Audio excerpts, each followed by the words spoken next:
Helleurrrr, it's Lalaine, and if you're new to my channel, it's Lalaine. And in today's video, I will share my favorite childhood books of all time. I was going through my shelves and I was like, oh my god, I want something light. Maybe there's some books from my childhood that I absolutely love. I was like, why not make a video about the favorites of all time, the books that got me into reading, the books that made me read even more and are still with me today, so I will share them with you.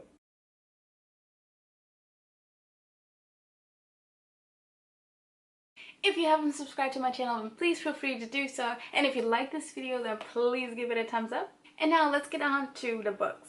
So I read this woman, her books, mostly from the library. So the book that I picked up is from Carrie Slade. This is not the book that was my favorite. This just happened to be a book by her. I got also a new book, but you will see that my book haul that is coming up. But I love this woman. This is Carrie Slade, and she wrote so many childhood books about kids who grow up with issues, parents who are gonna separate, problems at home, alcoholism. She wrote so many books for children who actually had issues. That was the first time when I realized, like, whoa, life is not just all fun and games.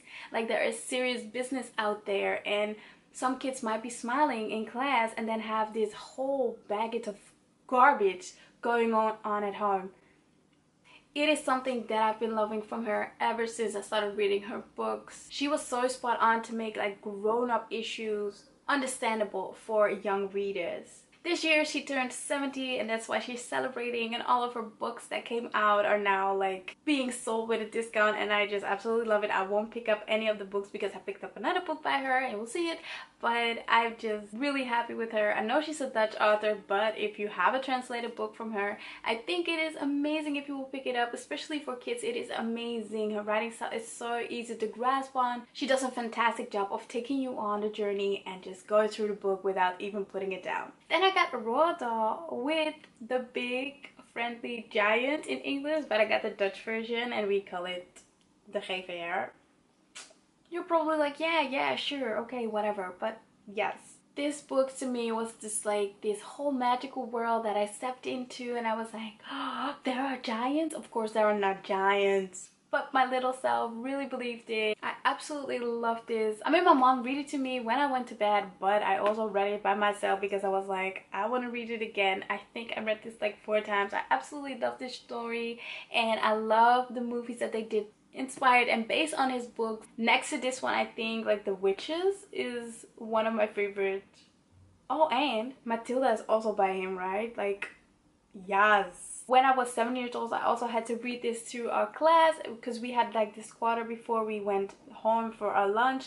And they knew I loved reading. They knew I loved writing stories. I was 6 when I wrote thriller stories, so don't ask me where I got it from, but I always wanted to be an author, and I love to read out loud, and they always choose me and be like, you need to read. So I read every single day, and mostly it was Roald Dahl that I had to read through our class. Then another one of my favorites, and he was at Comic-Con, but I was too scared to go towards him because I had no books with me.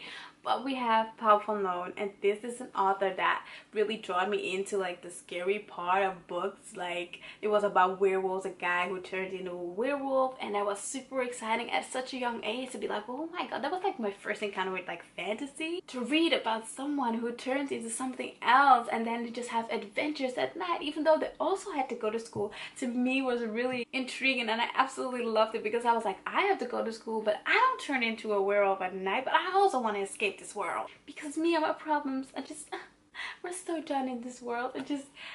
When I think about it, we kids are so dramatic, but I love every aspect of it. And today, like, one of my great friends gave birth to a little girl, and I'm just like so happy, and I'm gonna read her all the stories that I absolutely loved, and I can't wait. I'm gonna take my books whenever she's ready to meet us. I'm gonna spoil this new Taurus in stories that I absolutely love. Sorry, honey, I'm gonna read all the stories to her. Oh my god, my heart is like melting for this. And I picked up a book by Tina Kaspari. It's Romana and Ragbol. It is about a girl who is getting a horse and she goes on journeys, and I just absolutely love stories about horses. And can you see it? It's just, oh my god. I even wrote on it, like I wrote my name on it. Like why did I do that? I think this is something that I would still read to this day, but it was about horses and a girl, and I love everything about it. Even on Netflix, when I just want to watch something but I don't really want to be focused, that's when I watch like Heartland and all the other horse TV shows that I could just click on. I love it so much. But I always thought, don't get me wrong, that riding a horse was like such a white thing, even though I was raised by white parents. Like, I was always like, but I've never seen a colored girl. Why would I even try? What would I bother? But so my sister moved, and where she lives, they have horses. And when I was younger, I was allowed to go on the horses. So I'm gonna go there and I'm gonna ask, like, hey, I always rode here when I was a little girl. Am I going to be allowed to do that as a grown-up as well? Because the people that live there have disabilities. But they're also grown-ups, so I see no reason or no way why they won't let me, especially since I was always there when I was a little girl. Every freaking weekend we were there, and I would always try to go at least see the horses or ask if I could ride. So I'm gonna ask them if I could do it again, because it was a goal of me in 2018 and I didn't do it.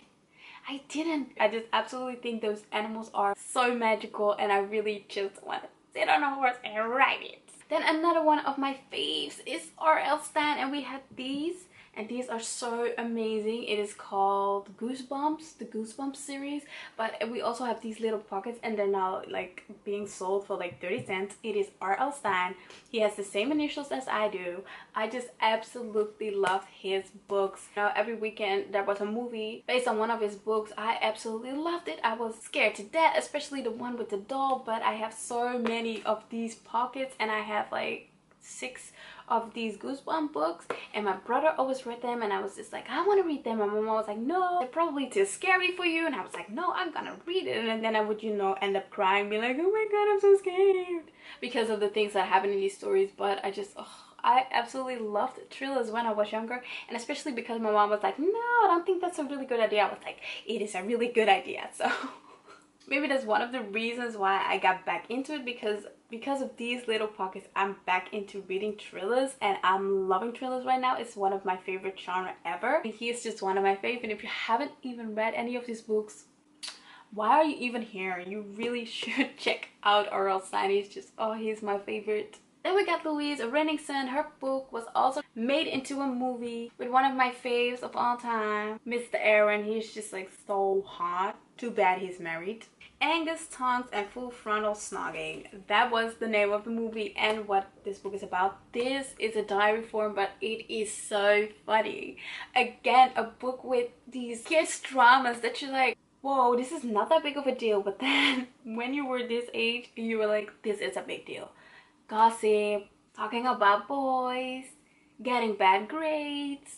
I have such a big love for this series, because she would always make me laugh. It didn't matter where I was, even in my bed. Well, my parents were like, you need to go to bed, and I was like, yeah, sure, I don't want to go to bed. And I was like super excited to go to bed, because I was like, then I can read, and I will be reading under the covers and laughing. And then I would hear my parents stumble up on the stairs and be pretending to be sleeping. What I always did, by the way, was like, I had this Pluto on like this leash, and then I would throw my Pluto over the bed, like, oh my god, my stuffed animal fell when I was sleeping.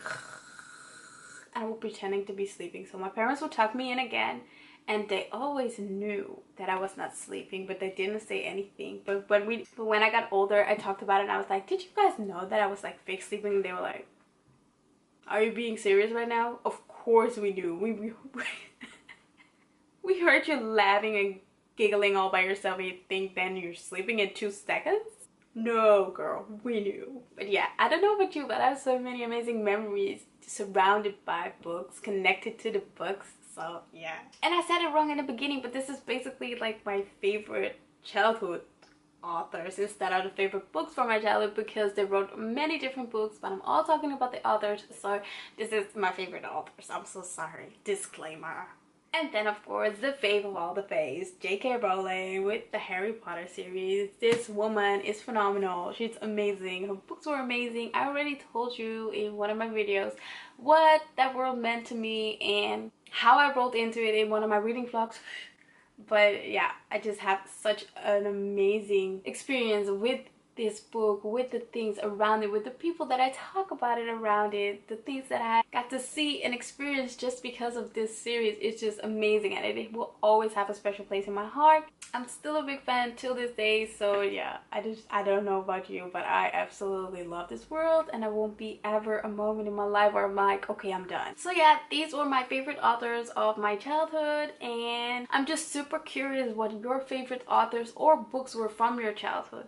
I know some of you were readers and I know some of you were not, and you got into reading later on, but if you were into reading when you were younger, or maybe you've read one of the childhood books right now, then please share that with me in the comment box down below. Some of you also do that through Instagram, from a DM. That is also fine. It doesn't matter. I absolutely love interacting with you guys, so share whatever you want to share with me the way you want to share it. I hope you enjoyed it. If you liked it, then please give it a thumbs up, and I will see you in my next. Ciao, kayo!